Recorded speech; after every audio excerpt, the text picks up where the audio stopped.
What's up, everybody? I'm here with Jeff Lerner. Jeff, how you doing? Exactly where I would choose to be. Thus, I couldn't be better. Thank you.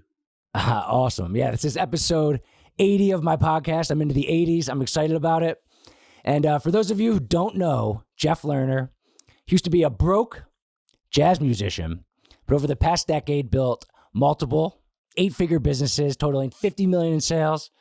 Then in 2018 started Antra Nation, which has had over 50,000 students, and I know him best from being the host of the Millionaire Secret podcast, which I had the honor of being on and had a great time talking to you.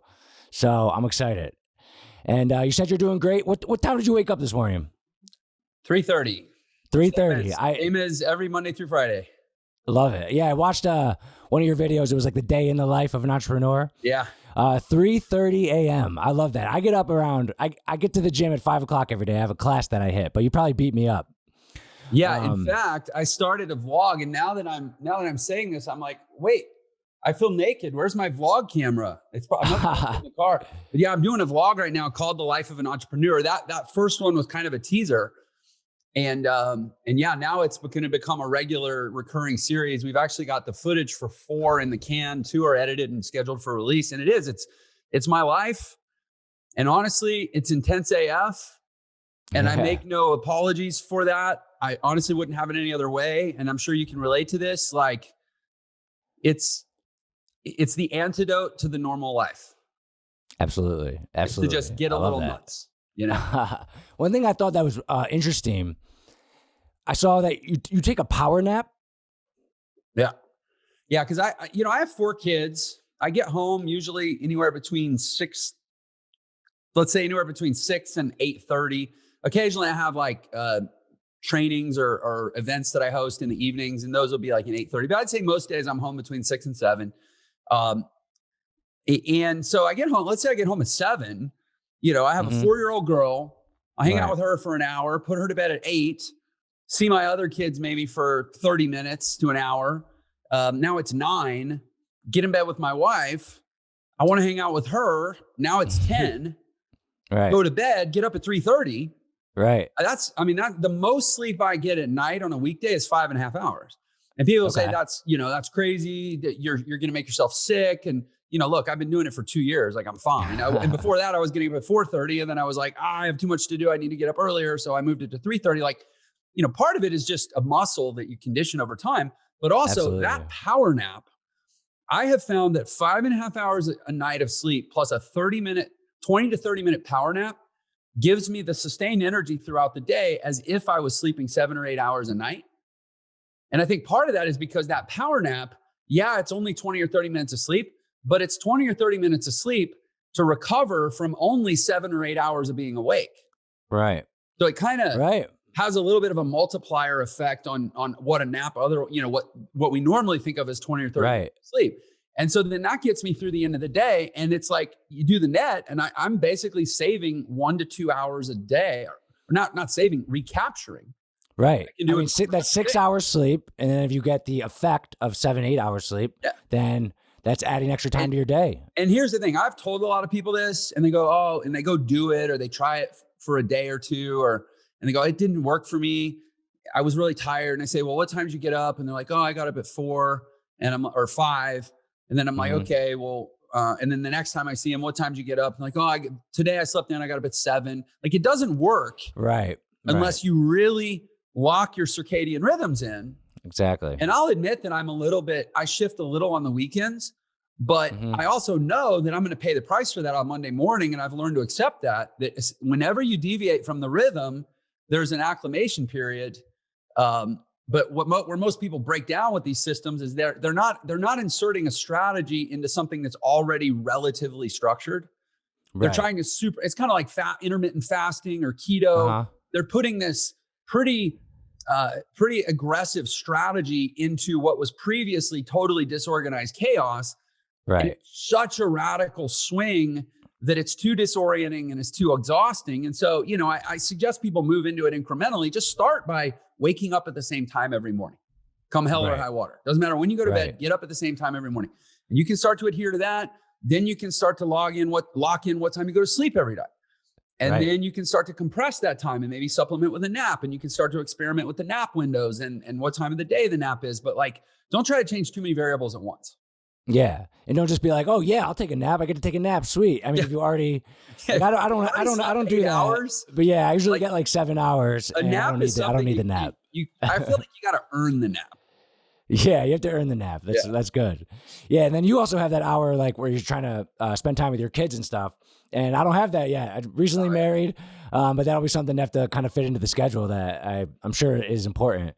Yeah, I mean, my life, again, and the vlog is really going to expose this. Like, it's actually funny because I've seen the first 2 episodes now that are edited that nobody else has seen, and I watch it and I'm like, if it wasn't me, I would think that guy is insane. Because like almost I would think that his life is like miserable because he's so regimented. He gets up at 3:30, does his meal prep, organizes his vitamins. Now he does a little bit of vlogging. He's at the gym by 4:30. He leaves the gym by 5:30. He's at the office by 5:35. He practices piano for an hour. He leaves the office at 6:35. He goes home. He takes his daughter to the bus stop every day, or occasionally he'll deviate by 10 minutes and actually take her to school. And that, even then, that only compresses the next interval of time, which is morning with the kids. I'm on calls here at the office by 8 a.m. Boom, boom, boom. Every day is different. I do my interviews on Tuesdays. I do some interviews on Wednesdays. I have creation time Monday afternoons. I have Monday mornings and Tuesday mornings for management and leadership calls in the company. I shoot videos on Fridays. Like, everything is super regimented, like I'm in the military. But when Jocko there's power in that. Oh my gosh. Willink, when Jocko Willink talks about freedom through discipline, it's the most profound concept that I have ever experienced in my life. And I fought it for decades. Really? Not just years. I fought it for decades. I was a creative. You mentioned I was a jazz musician. I literally improvised for a living. I made stuff up on the fly for a living for the entire decade of my 20s. And I was really attached to that. Like, I'm this like artsy, whimsical, right-brained, creative person that resists structure, and I'm unemployable, and I'll never punch a clock, and I'll never, live on a schedule. And now it's like, if I'd been doing this for 25 years instead of for 5 years, I mean, I might be king of the universe. Like, I don't know. I'd like be the president or have $1 billion, or it's just so powerful. And I wish I could communicate that to the whole world. But like, I'm pretty good at it. I could definitely get better. One thing I really thought was interesting is you said maybe it was before or after your nap, but there's manager time and then creative time. Yeah. Like, is that, because I am kind of mixing them up a little bit, because there could be a management issue that comes up at any time. If an employee doesn't show up, but that you really like works for you. Like, you are in different set of mind, and you stick to that. That's part of the discipline. Yeah. Yeah. And there was an article written by a venture capital guy, maybe 10 or 15 years ago. If somebody Googles maker's mind versus manager's mind, it became kind of a prominent theory in startup culture and entrepreneurial culture, just hustle cultures where you're covering a lot of bases. Right. And where for a lot of entrepreneurs, you have to be the creative, the visionary inside your business, but you also have to go mechanically execute a lot of roles that you haven't been able to hire for yet. Right. And I just really adopted that philosophy, and I have very, very compartmentalized segments of time. Like, I'm creating a suite of 6 courses right now, the Millionaire Secrets courses. And I've been working on them for 2 months. It'll probably take me another 1 or 2 months to get them done. But that's during your creative time? That's during your creative time. Yeah, that's during my creative time. I'm researching, I'm watching videos, I'm reading books, I'm building course outlines. And that I could not do that work in little 15 and 30 minute intervals squeezed in between meetings. It just wouldn't happen. I got to block out 3 to 6 hour chunks at least 3 times a week, or else that type of work just never happens. Yeah. And I love it. And I love the vlog, how it shows it. One funny part I thought of your vlog was your daughter's like, "I love you, Daddy." And you're like, "Are you just saying that because the camera's on, or is it true?" Yeah. That was good. So the vlog's awesome. I think it really shows people, like, entrepreneurs really, I mean, I learned a little bit from it, just having that time scheduled out. I mean, I don't know if I'll do the nap thing, but I definitely should separate between the manager and the creative time. But yeah, the Antra Institute. So that's how you're teaching people to make money online, right? I'm teaching, let me broaden that. I'm teaching people the skills and how to develop the value to just get control of their income and ultimately their life. And I'm broadening, but I'm not trying to get more vague or opaque. Well, I'm trying to create a paradigm awareness that we live in a new world. There's a new economy, and from that, a new life model that's emerged in the last, I would say it's crystallized in the last 10 years. I'd say it emerged in the last 20 years. But education has not kept up. And frankly, because of some, structural kind of bureaucratic limitations, education can never actually keep up. That's one of the fundamental shifts, is that the world has gotten to the place where it moves so fast that a monolithic institution.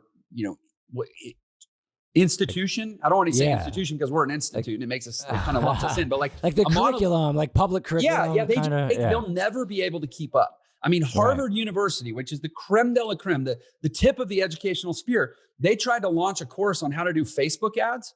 And it took them 2 years to get all the experts in and things changed to agree. And by then the platform literally looked completely different. They had to scrap the whole curriculum. They've still never launched the course. Jeez. And so we're trying to give people, we're trying to immerse people into an understanding of how the world really works now, and realize that, like, I don't care if you dig ditches. I don't care if you restock vending machines. I don't care if you drive truck. I don't care if you're a doctor who makes $1 million a year, but you never get any time off. Like, I don't care who you are. You have options now that didn't exist 10 or 20 years ago, but you're not going to have heard about them from your schooling. Right. Yeah. I mean, so the Antra Institute, is it all like entrepreneurial based? Because some of my listeners might like want to be entrepreneurs. Some definitely have jobs and they're happy with it and they don't want to be entrepreneurs. Like what's like the stereotypical person that like would kind of benefits from this type of learning? Yeah, and I'm glad you said that, because I do not think the whole world needs to be entrepreneurs. Right. It's not gonna happen. I take a pretty macro view, and I don't think the economy would work. Like, some people need to be employees. I mean, certainly my company, like we're over 100 employees now. Like, I'd be screwed if everybody was like, I'm going to follow Jeff's lead and go start my own thing. But they'd all be screwed too. Like, it's the world needs people that galvanize and organize and energize resources. And then the world needs people that go execute and deploy those resources in functional ways. And that's how you build value in the world. But to me, the nexus of entrepreneurship is freedom, and freedom is about choice. It's not free if you're forcing people to go be free. Right. Right. And some people like having a job and they getting do. a paycheck and not having to worry about things but off the clock. Statistics, there's two statistical elements that really drive me every day. One is employee satisfaction. Like 70% of people would literally quit their job and go do something else if they could. And the other is retirement data. 69% of Americans, and this is true around the world, but I use America because I have the most data on it. 69% of Americans will never actually be able to stop working before they die. Think about that. Yeah. Wow. Like, just based upon their income and then how long they might live. They're never going to have enough wealth that can generate a passive income that they could live out their years. And of the remaining 31%, and by the way, the average, I mean, there's all kinds of data. The average 50-year-old only has 1/10 of what he or she would theoretically need to retire in 15 years. Jeez. But even what they say they theoretically need, I would argue, is only about 20 to 30% of what they actually need based on the cost of living in different urban markets and what I would consider a reasonable quality of life. The average financial planner will say, oh, you need $1 million or about $1.2 million to retire. I mean, where do you live, Sean? I'm in Charleston, South Carolina. Yeah. Literally, if I gave you $1.2 million and said, okay, go put this in something super safe, paying you 5 or 6%, but I want you to raise a family. I want you to take care of grandkids. I want you to fund college tuitions. I want you to be able to pay for unanticipated, uncovered medical expenses. I want you to be able to take a vacation every now and then. Could you do it on $1.2 million? No, I mean, probably not. No, I would never take the offer because I love working, but just on the money basis though. No, it's not that much money. I mean, no, you college, you said in there? Conservatively need 5, and in some cities you need 10 to actually retire with not just basic sustenance, but a level of abundance that, let's just say, lets you do any good in the world. Lets you go be a force for good in the world. Hey, my granddaughter is sick and, got hooked on pills and needs to go to rehab, and I'll take care of it, and I'll pay for it, right. that kind of stuff. And so, not to mention people are living to be older now. Like 65, totally. 65 to me, 65 is young. I mean, I plan on living a long life. I always said 150 is where I want to live to. And I don't know. I don't ever want to stop working. And maybe if you love what you do, that's a lot easier. Well, yeah. And that's the other thing about entrepreneurialism. Well, to finish the other thought, between employee satisfaction and retirement outcomes, it's only about 1% of people are actually going to retire with what I would define as a good quality of retirement, with enough where they're young enough. Like, let's say they're 65, they've got at least 10, 15 good years to enjoy it. Right. And so I just want, I may never change that reality, but what I can change is that when people get to the end of the road and they go, but I remember 20 years ago, I saw this Antra thing and I didn't take advantage, but what they told me is what ended up happening. So at least I had the choice. Right. So at least I can't say that I was victimized by ignorance or by educational misdirection. That's all I'm trying to change in the world, is that everybody gets their eyes open and they can still choose. Yeah. Although that might be painful if they had the choice and they didn't choose it, and then they look back and they're like, I should have. Yeah. Right? I mean, that's not my responsibility. Right. Fair enough. Regret, you choose, what's that saying? You choose your heart, right? You have the pain of ignorance or the pain of regret. I choose pain of regret because at least there was some empowerment in that, because I chose something, right? Now you can pass it along. Although actually I would choose not to regret and just make better choices. But anyway, and then the final thing, like you said about entrepreneurial, I differentiate between entrepreneurship and entrepreneurialism. Okay. And I think this is really important. A lot of people come into Antra thinking we teach entrepreneurship, like, here's how to start a McDonald's. Start a business. Here's how to build, start a home building company. No, we teach entrepreneurialism, which is here's how to adopt the philosophies and the frameworks and the mental, algorithms of an entrepreneur, where you can go into any situation, any landscape in the world. You can even be inside of a company and not wanting to quit, but you develop a lens of value filter, and you start looking at the world a different way. And it's just amazing how the world you become like a puppet master in the world. You're like, oh, I want to go make money over there. I want to go organize people over there to get a better outcome. Like my mom, she was never actually an entrepreneur, but she was an incredibly entrepreneurial person. She used it in her legal practice. Okay. Like an intrapreneur. But when she retired, there were these 2 animal shelters in her town that were just a disaster. They were fighting. They were territorial. Animals were like dying and had mange. And she went in and said, because she loved animals, and she used her entrepreneurial way to organize and unify these 2 entities. Now Montana, it's the Heart of the Valley Animal Shelter in central Montana. It's one of the highest rated animal shelters in the country. And they save, thousands of animals. And it's just because she went in and entrepreneured the hell out of them to get their shit together. That's amazing. Yeah. And she wasn't technically like own a business, but she used this entrepreneurial type skills, entrepreneurialism, to accomplish that goal. Yeah. And exactly. I think there's a big difference, because I don't know if people are born to be entrepreneurs or not. Like, I kind of think I am. I kind of think you are. And then there's some people who are on the way other spectrum. But I think in the middle, the entrepreneurialism is something that people can kind of learn and use in their own way, whether it be working a side thing or, like you said, with the animal shelters. Exactly. And then they can make an informed decision. Okay, now that I understand, and don't get me wrong, we teach entrepreneurship too. Like, we teach multiple, very specific, very tactical, structured business models, but none of it's going to work if you're not first thinking like an entrepreneur. And that's kind of where we take a different approach. But for me, even if somebody just comes in, let's say they go through our basic starter level course, it's called the Entre Blueprint, it's $39.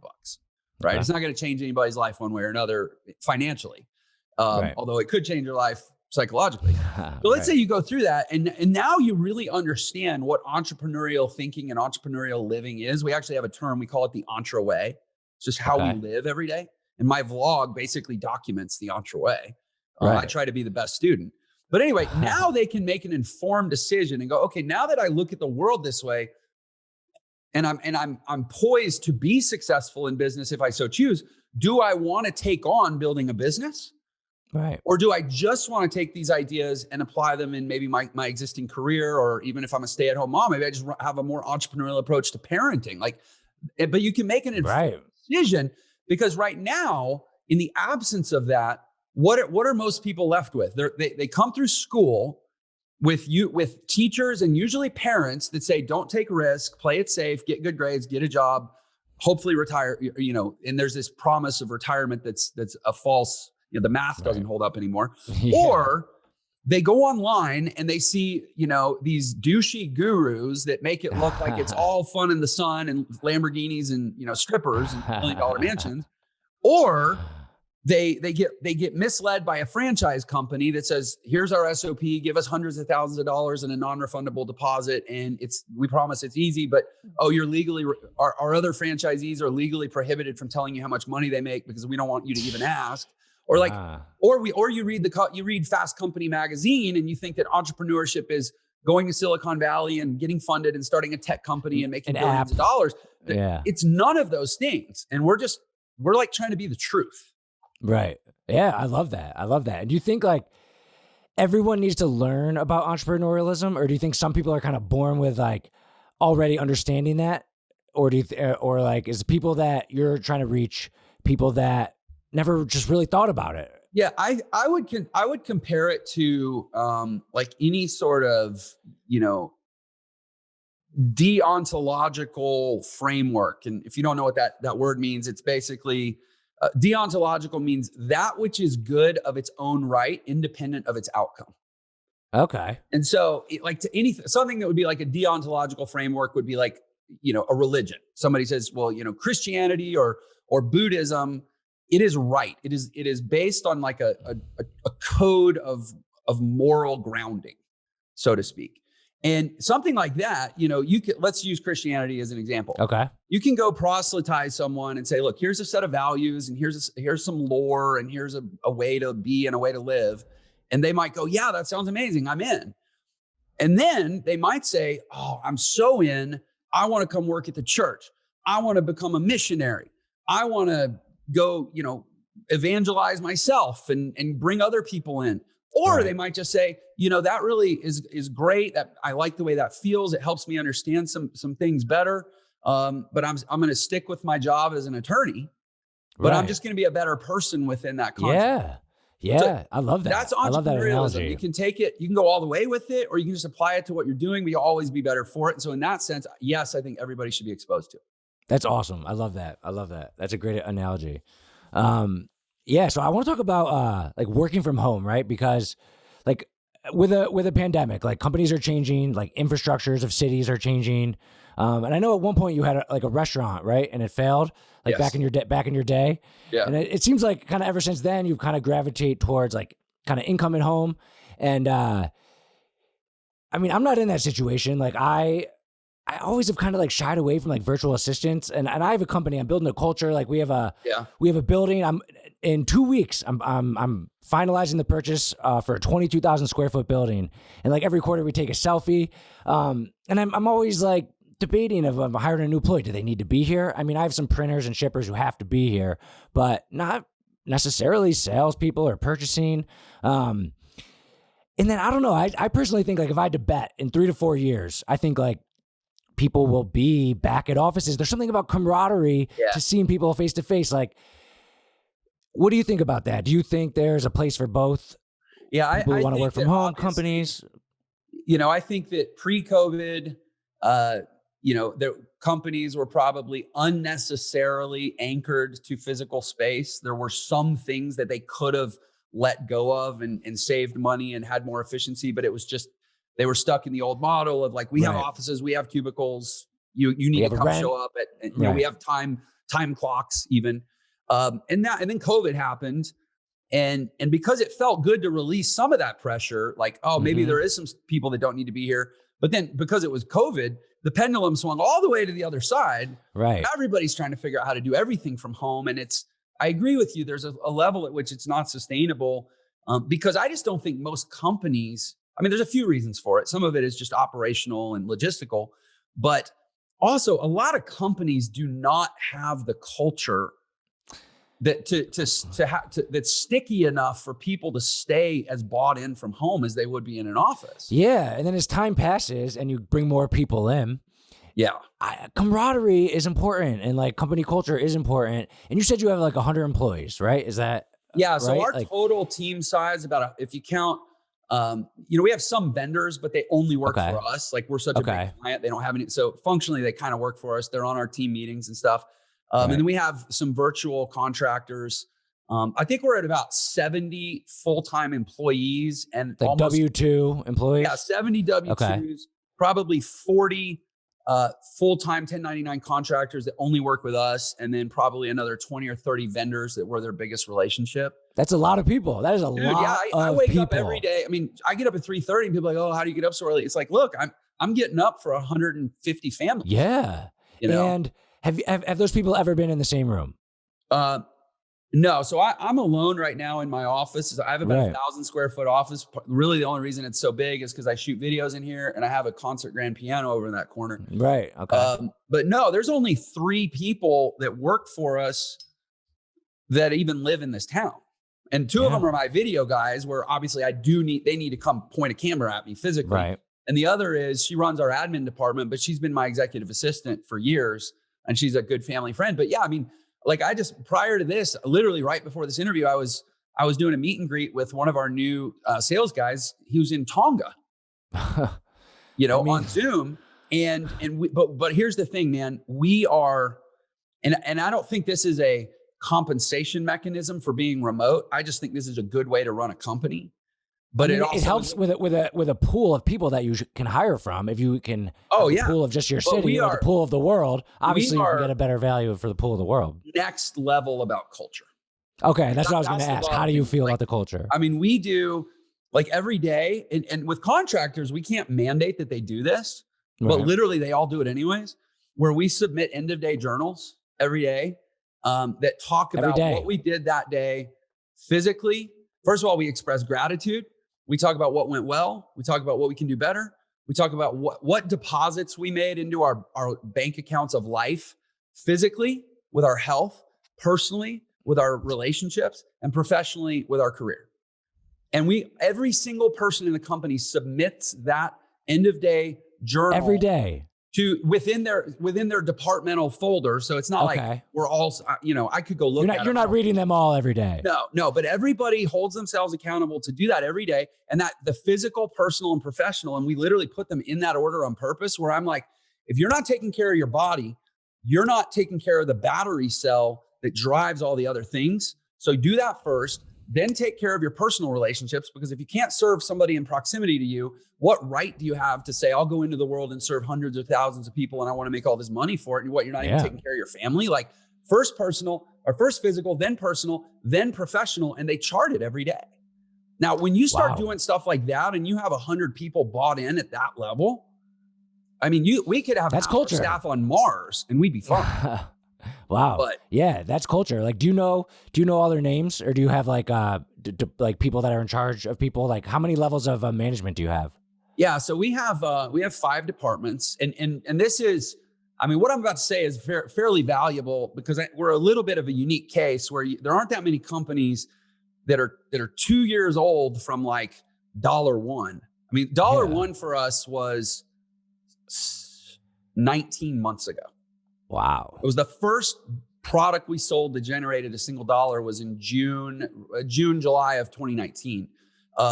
And, since then we've scaled, over 100 employees, or, 70 employees, 150 staff. We did we'll probably do about $4 million in sales this month. Nice. Wow. That's great. It's a really fast hyper growth story.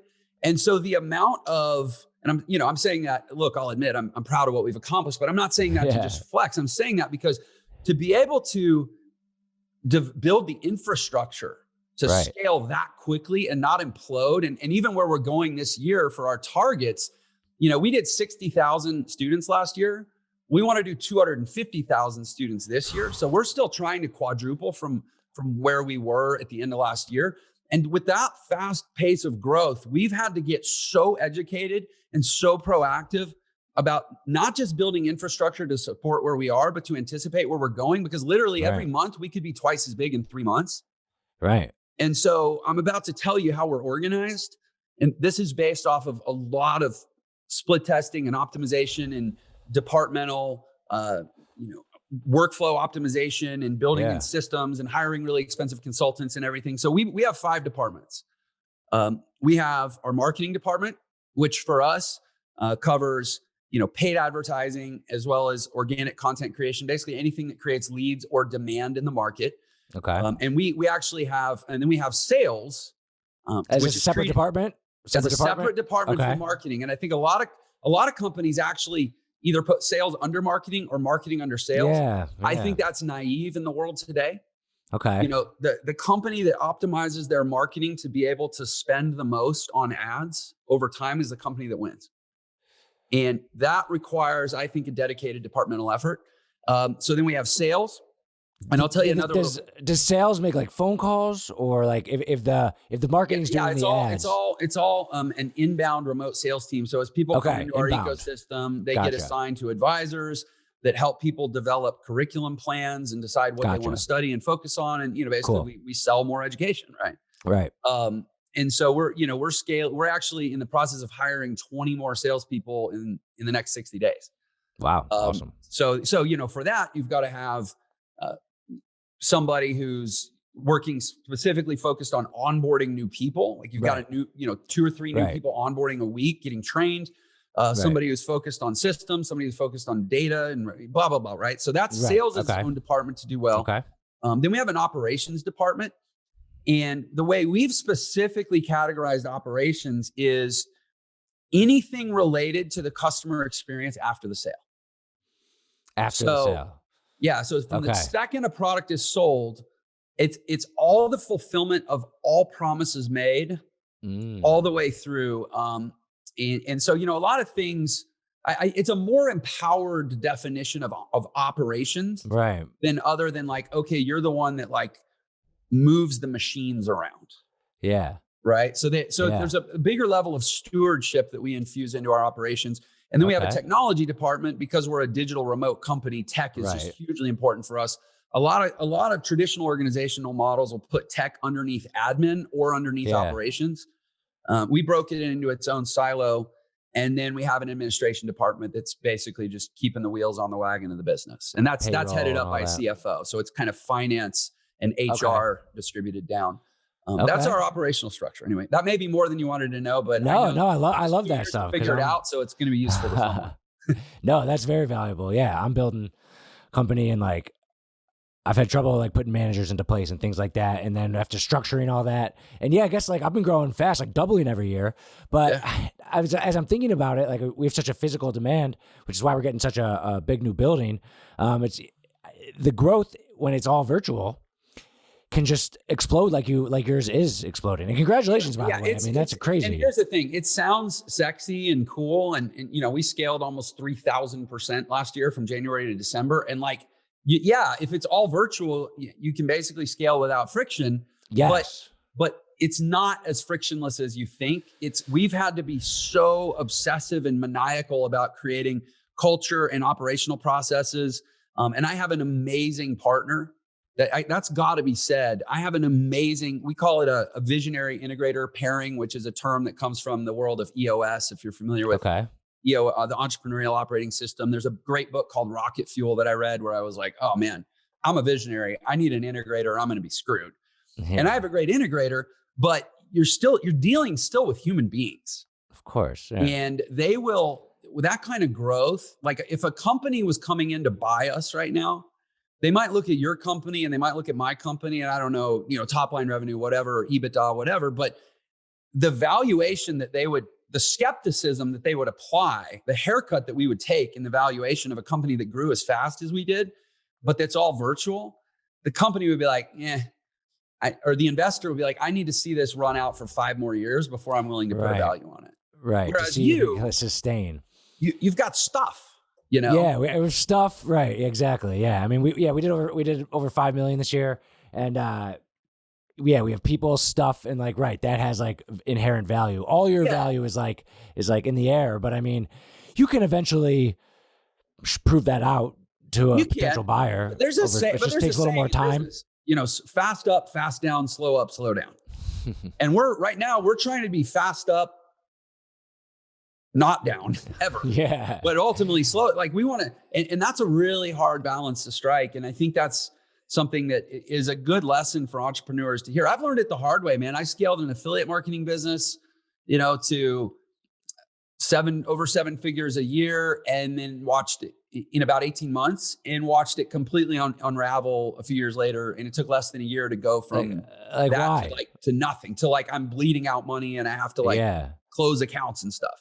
And then how did that happen? How did that happen that it went up so fast and then down? Just like your organizational structure? Like, did you learn a lot from that you applied now to this business? Yeah, actually, that's yes. I've learned a lot. There were 2 lessons. One, I learned not to have all my eggs in one basket.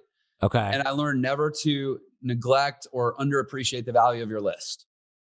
So as an affiliate marketer, I started in 2008, and you could still run straight affiliate offers. Like you could run on Google. You could run a Google search ad that linked right to a replicated sales page that was literally hosted on the affiliate offer site with your little custom URL extension, right? And so you might go, if you Googled back then, if you Googled like, you know, I don't know, vitamin C supplement or something, there might be 5 ads on the page. And let's say 3 of them were for the same vitamin C supplement, but it was different affiliates running the ads. And the only thing that was different was the code in the URL that tracked the affiliate. And finally, Google was like, this is a terrible user experience. We don't want multiple replicated offers showing up as search results. So basically now we're not going to allow affiliate ads on our platform. And so they whacked that in 2010. And I think 2010, I did like a little over 2 million in affiliate commissions. 2011, I leased out some space. I had 10 different internet connections run into the space.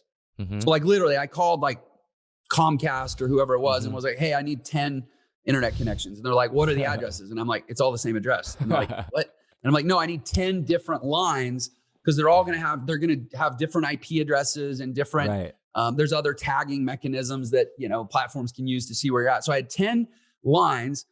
I had 10 different laptops. I had 10 different wireless modems, and I was on this program with Verizon. And even then I could only run one for 2 or 3 months at a time before Google would connect my IP address and ban it. And then I'd have to call the cable company, have them change it to a new static IP. I'd have to call Verizon, get a new modem. I'd have to get a new laptop, because there's what's called a MAC address in the laptop. And that would buy me another 2 or 3 months with Google. And I'm running this on 10 computers. So 2011 was the most miserable, but also profitable year of my life up to that point. Because that was my life. I was like, running around playing whack-a-mole. And then by 2012, I couldn't sustain it, and it literally just disappeared. But when I talk about the list, during that time, I had generated over 300,000 email leads, and I was never emailing them. You were depending so much on the Google ads, which was working, and then they made an algorithm change, and then you adjusted and you kind of figured out how to make it work. But eventually all that running around made you bleed. And then you were thinking like, I should have figured out other ways besides just and I wasn't ads. doing the easy, obvious thing, which is, Jeff, you've got 300,000 people that opted in. You know what they're interested in. Send them a damn email every day and keep the relationship warm.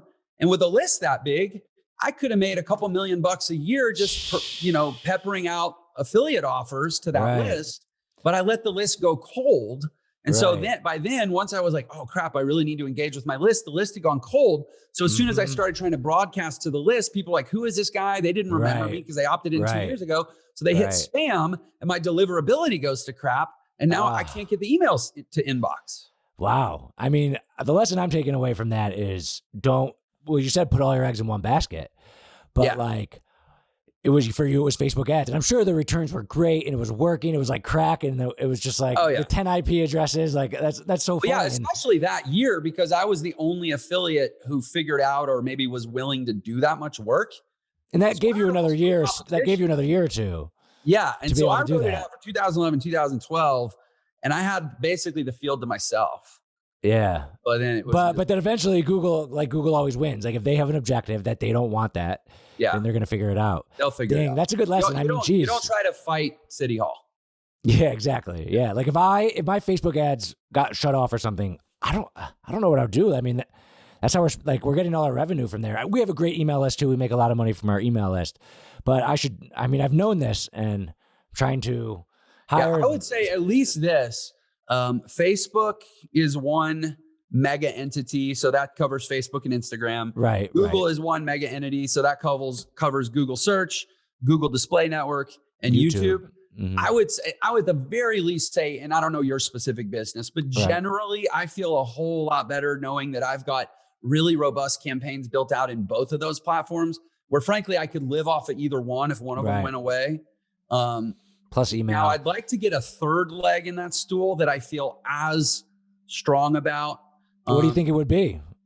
I think, and granted, this is still Google dependent, but within Google, it's a very separate ecosystem, which is actually building out my YouTube channel and building a really high value authority YouTube channel.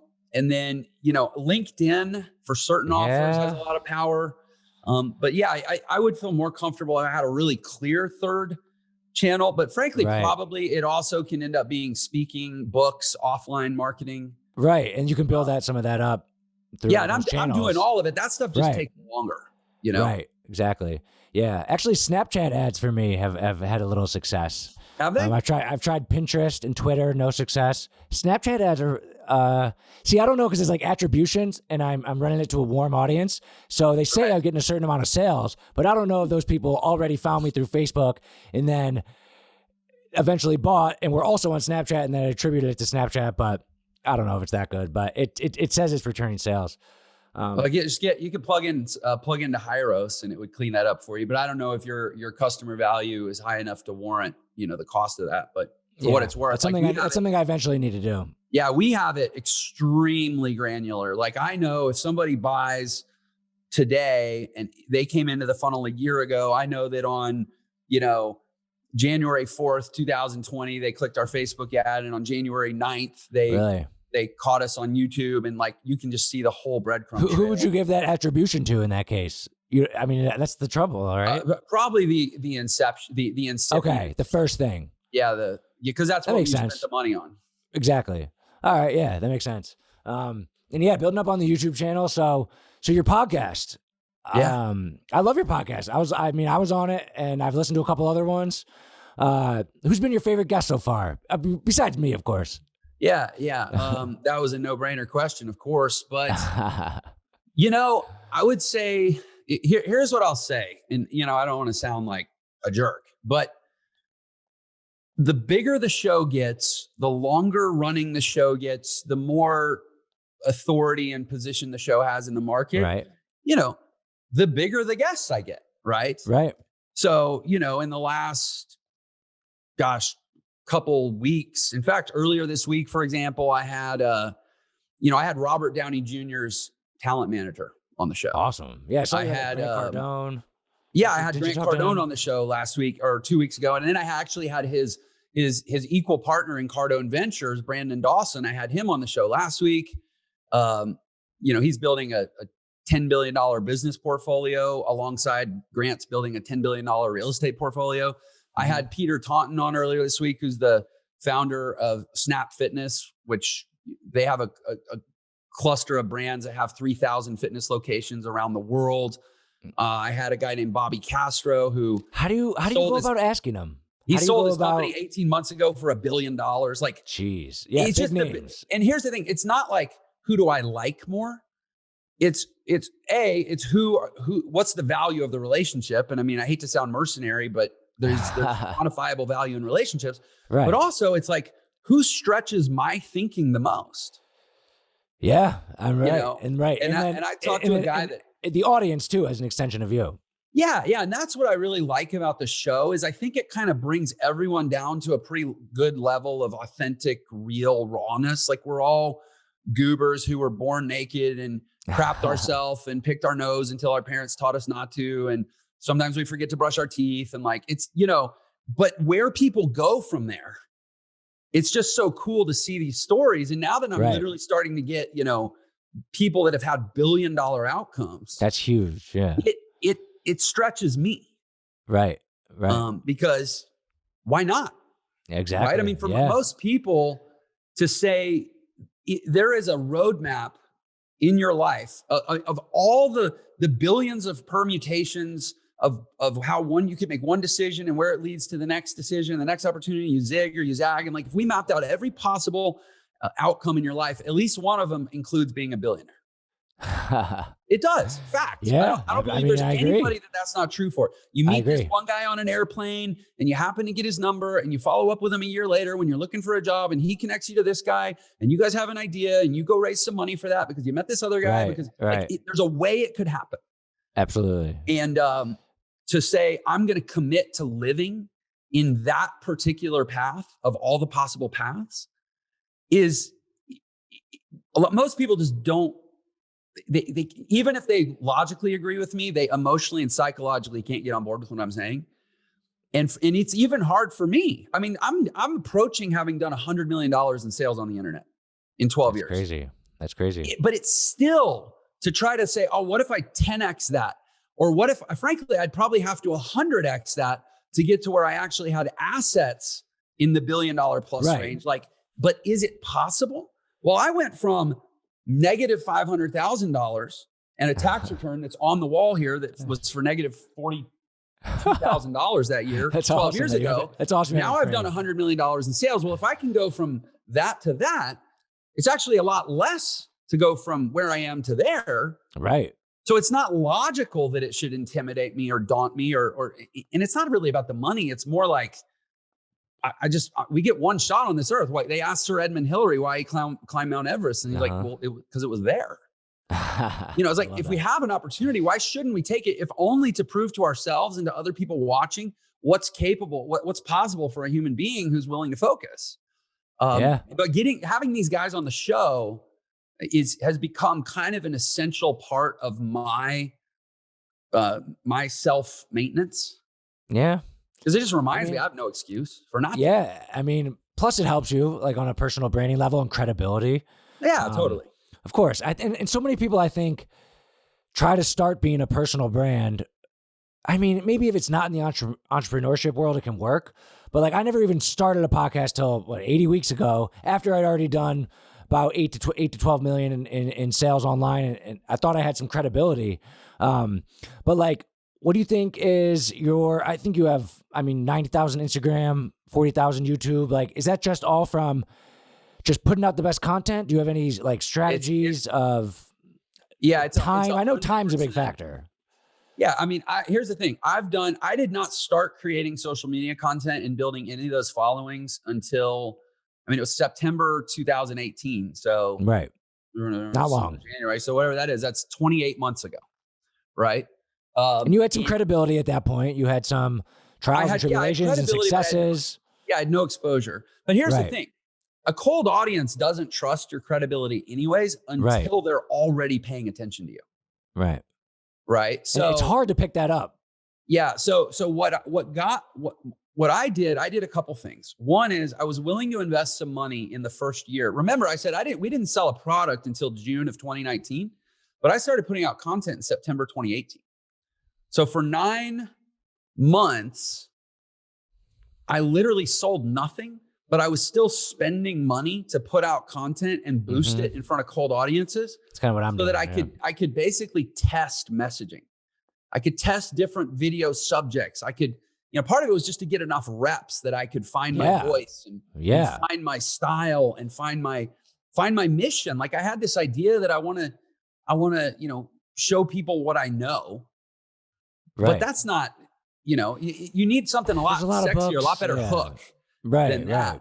And so, that helped me get some critical mass. But honestly, I was extremely fecund. I put out so much content. I have 500 videos on my YouTube channel now. I have almost, counting live streams, I have almost 1,000 on my Facebook page.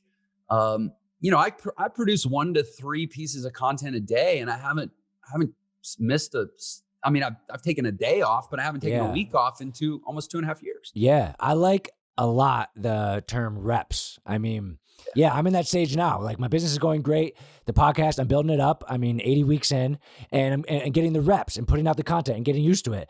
I think that is the step where people might start, and then a couple weeks in, no views, not a lot of likes, and they give up. But those reps are your learning experience, and you're building up a little bit. And then, did you find at a certain point it just kind of started rolling a little bit and picking up? Or do you think you're still but even that was only really in the last 6 months. Yeah, and also you have room where you can get bigger. You can get even bigger. It was a year and a half of pretty thankless work. Now, it was fun because once I started selling products, then I had happy customers, and at least they would go engage with my content.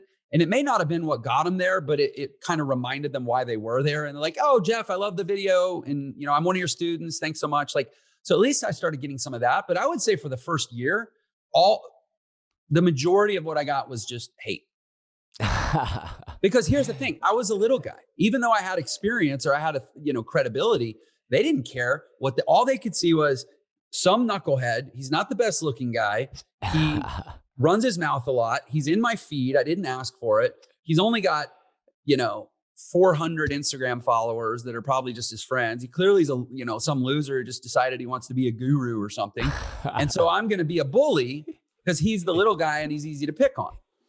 You just described me for a year. You just described me, and I love that.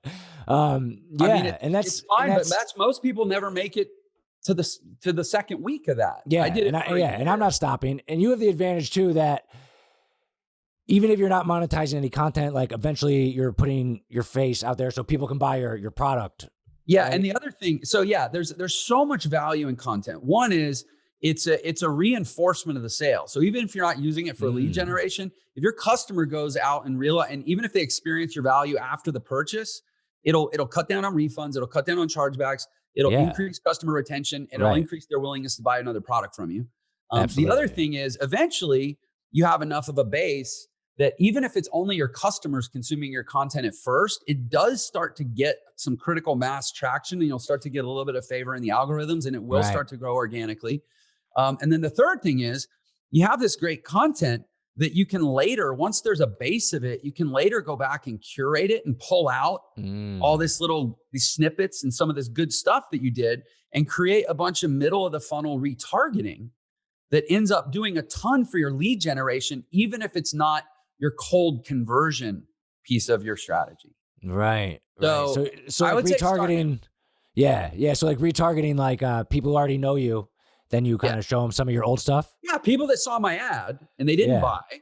They watched. Let's say they watched, 60 seconds of the sales video, so we know at least they were intrigued. Right. And then now, instead of hitting them with more and more sales videos, hey, it's Jeff here. Just wanted to tell you real quick, 3 things you might not know about affiliate marketing that'll save you a lot of pain if you decide to go that way. And then I give a quick lesson, and they're like, "Oh, that was cool." And they don't realize I sent them that because they were already on the fence about buying from me. Right. Yeah, that's awesome. And I think you got a long way to go. I love what you do. And I think you could keep growing. I think your numbers are great, but you're planning on, like you said, 10X, 100X. I love it. I don't know, man. I was 39 when I had this instinct to do this. It was like an itch that I couldn't get to go away. I was like, I should teach, I should share, I should event. And there's 2 words that emerge in my mind. It's like, I have a really awesome life. And so this word awesome, like when I first started, it wasn't called ENTRE Institute. My brand was just called School of Awesome. And it was like, I'm going to teach the world how I got my shit together, business, personal, and health. Because I was 39. I just sold my agency. I could have retired. I had the money to retire. I was in the best shape of my life. I was finally on my 3rd marriage. I finally got it right. I had a happy family, 4 beautiful kids. Like I was like, my life is good. I need to tell people how I pulled this off. Because 12 years ago, I was a broke musician living in my ex-wife's parents' house, like a bum. And that's how it started. But the more it's emerged, and I have a whole theory around this now that the bigger your villain, the bigger your hero opportunity. Love it. So like the further we go, it's like, what am I really trying to do? Am I trying to compete with, at first was I trying to compete with Sam Ovens or Ty Lopez to sell a course? And then am I trying to compete with ClickFunnels to build an ecosystem? And then am I trying to compete with Tony Robbins to build a consciousness? And it's like, no, screw all that. I'm declaring war on big education. That is a great mission. That really is. Because I know we talked about that when I was on your podcast. It's failing people and it's hurting people by omission. And it's your lane. Go ahead. And it's your lane. Yeah. Like in a way, I mean, which is awesome too. My high school it's organic. who taught himself virtually everything. Yeah. That's powerful. So now that I've realized, okay, I'm up against big education, that means I can be a really big hero if I pull this off. That's true. And that is a powerful villain because it's bureaucratic and built into the system. And there's no one in the world that's not impacted by it. That's right. That's true. And entrepreneurialism. It's like taking on healthcare. Like Elon Musk took on energy. Yeah. Right. Yeah.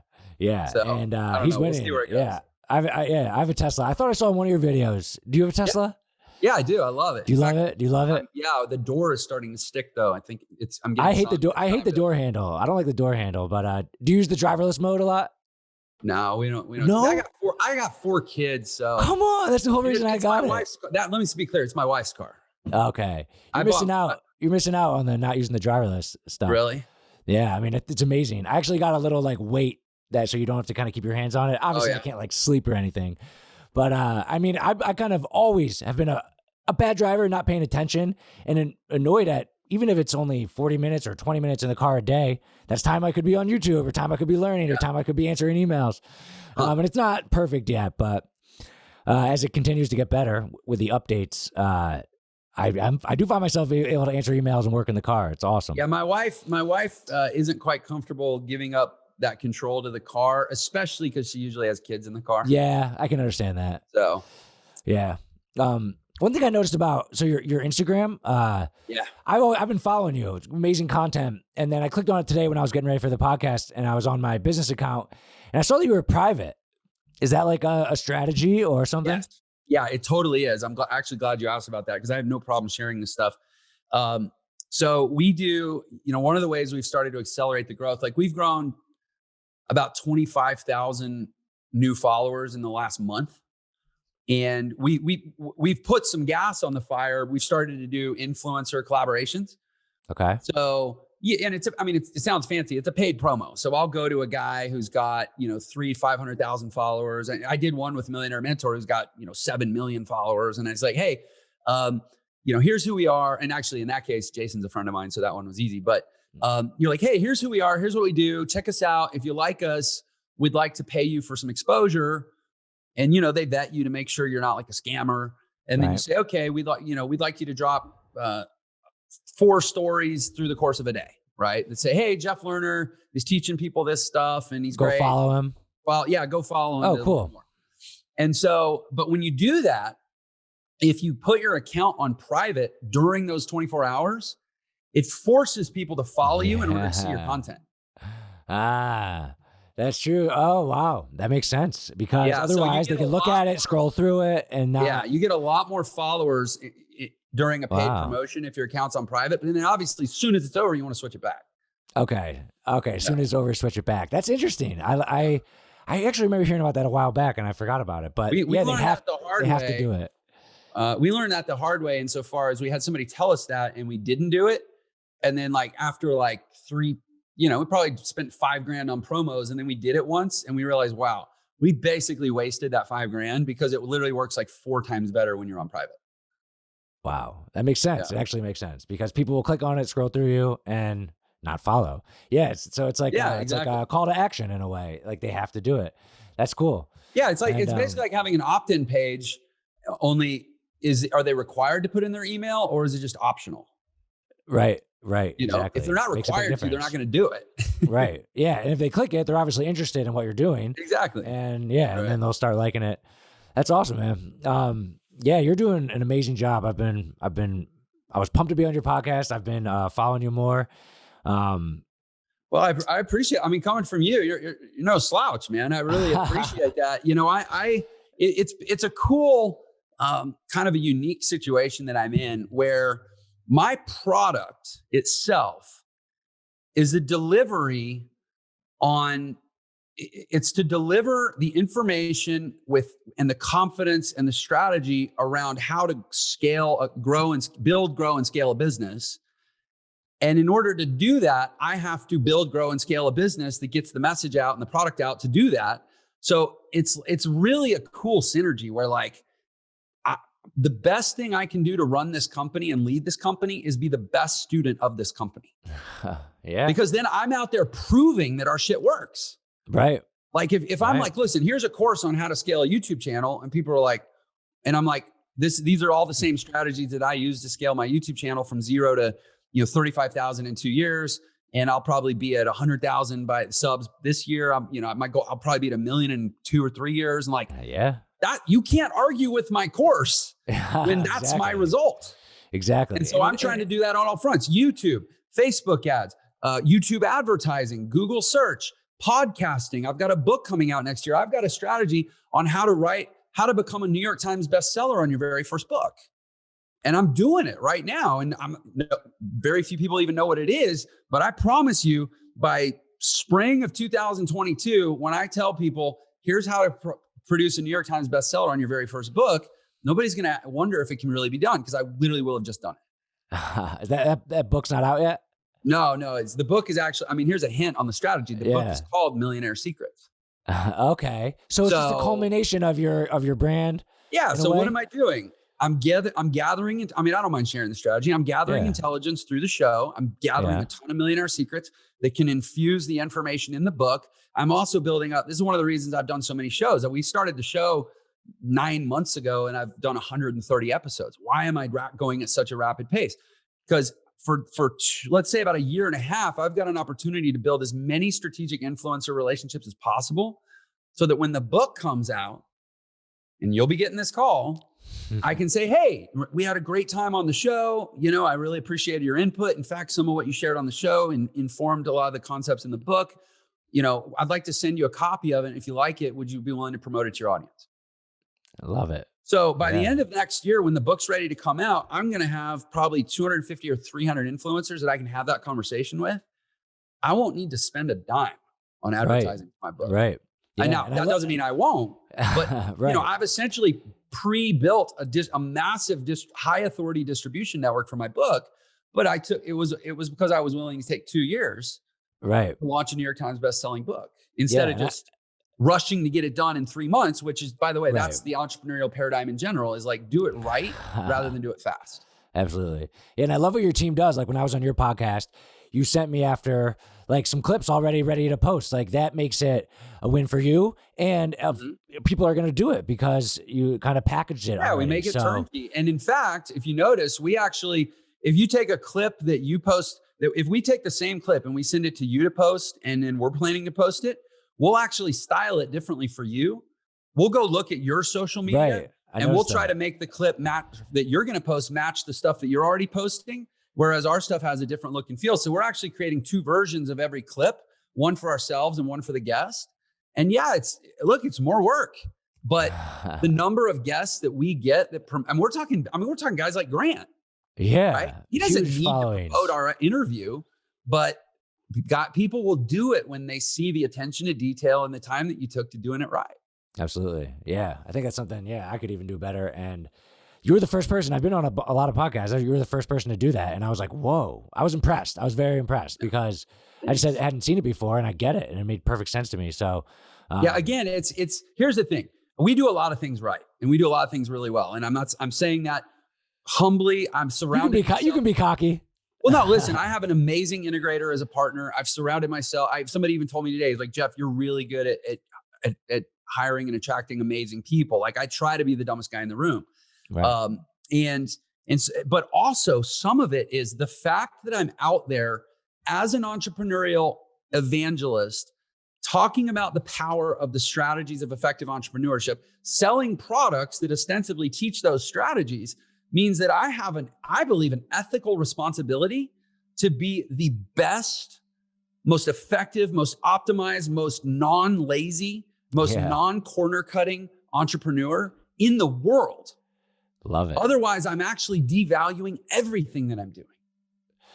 Yeah. So that's part of why I'm maintaining this standard, is because I've kind of, and I call it the commitment and consistency principle, which I took from Robert Cialdini. It's one of his 6 principles of persuasion. Right. Is like, the more you publicly put yourself in a situation where anything other than your best self is going to show up as a deficiency or a compromise, and it's going to be glaringly obvious to everyone, right. you essentially raise the stakes so high that you don't allow yourself to have off days.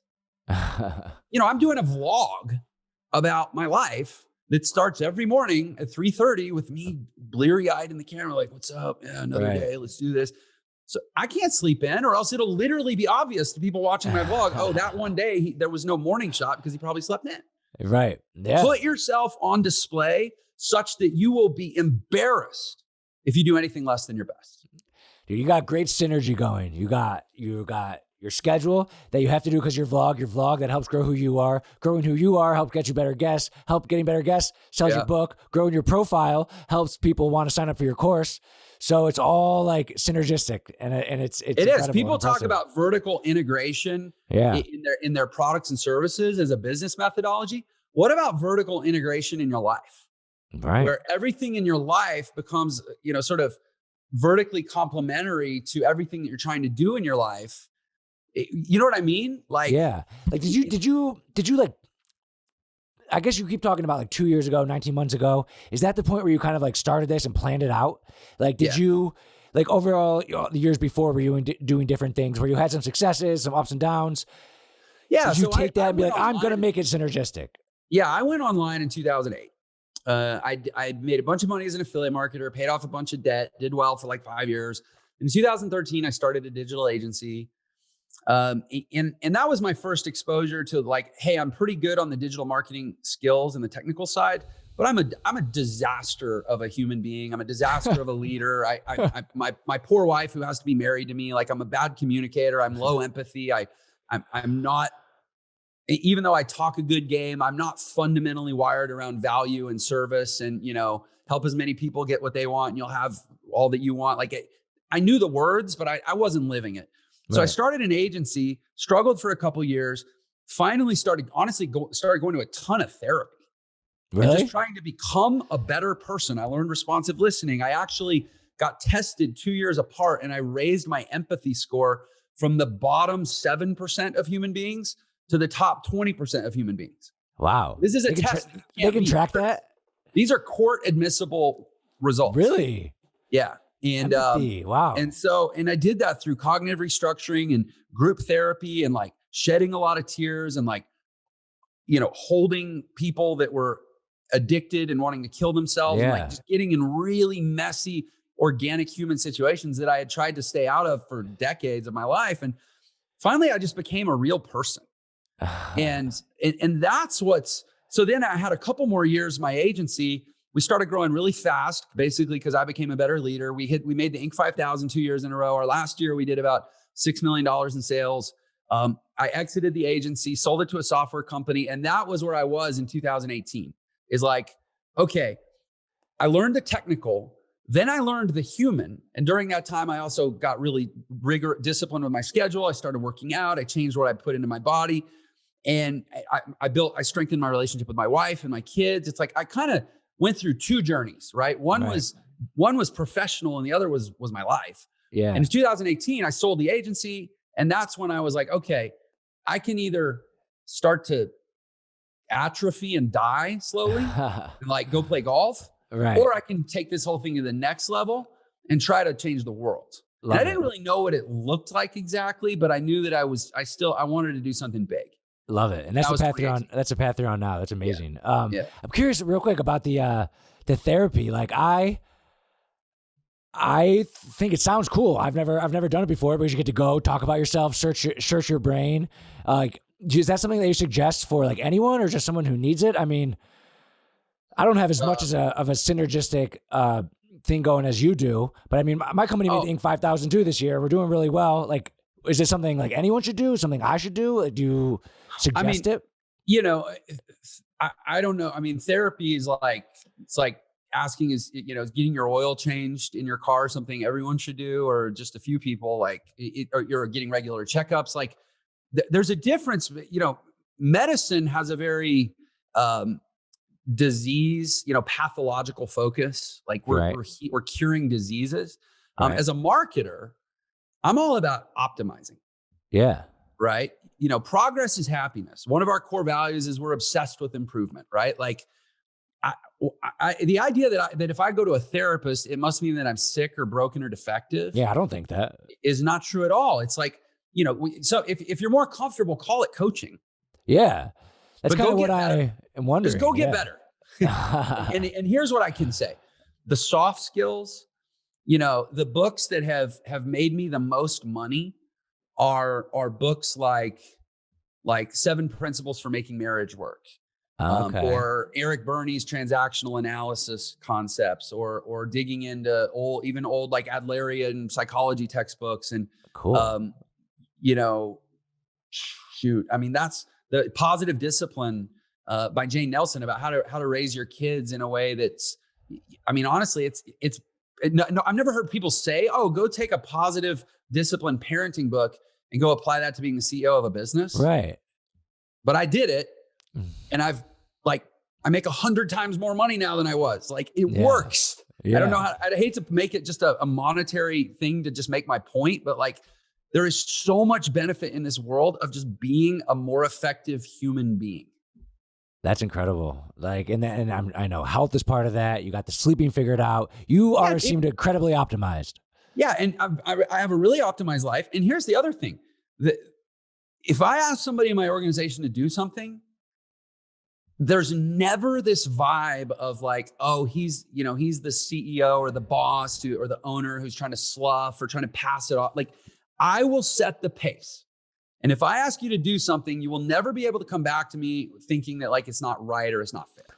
Yeah. And you cannot, there's key. No amount of money you could spend to buy that type of loyalty and energy from your team. Yeah. We were talking about culture earlier, and that's a big part of it. I feel like employees across the world are like, why do I have to do this? And then I feel like that's one of the worst things an employee can think is, why am I doing this? Yeah. And because then they're like, this is stupid. Yeah. And for me, what I love about my life is I don't have to do any of this. So if an employee is like, why do I have to do this? At least they can look at me and go, well, why does he have to do any of this?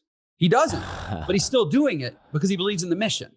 Right. So at least maybe I should just do this. Yeah. And that goes with your synergy. Then they can watch your daily vlogs and it reinforces that exact message. And you got a great thing going, man. You're doing an incredible job. I appreciate that, man. I received that really humbly. It's not an accident. It's years of trial and error. It's years of obsession with self-education. How old are you? I'm 41. Okay. I'm 31. So you got 10 years on me. So in 10 years. Dude, when I was 31, I was 2 years off of living on a couch. So you're way ahead of where I was at 31. But here's the thing, what do they say? People overestimate what they can do in a year, but they dramatically underestimate what they can do in a decade. Right. I feel like the last decade of my life has illustrated that concept pretty well. The next decade of my life, my goal is to render that concept unnecessary because it's so obvious it doesn't need to be said. I love that. That. Yeah, that's great. We can leave it right there. And I'm excited to keep watching you over the next decade.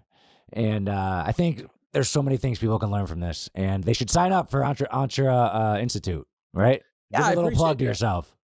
Yeah, no, I appreciate that. And honestly, what I would send people to is just go to millionairesecrets.com. And we actually have a page we set up for this. That's millionairesecrets.com/Sean L. There's nothing to buy on the page. There's a free ebook you can download. There's an easy way to subscribe or link over to my YouTube channel and subscribe if you want. And you can also listen to the podcast from there. It kind of just brings my main content together in a hub. So, and plus we'll know that Sean sent you and, we can send him a Christmas basket or something. millionairesecrets.com/Sean L. Come check it out. All right. We'll put the link in the description. And learning from Jeff Lerner. This has been episode 80. You're the man. Thanks for coming on. Hey, thanks. It's been a lot of fun, Sean. All right, cool.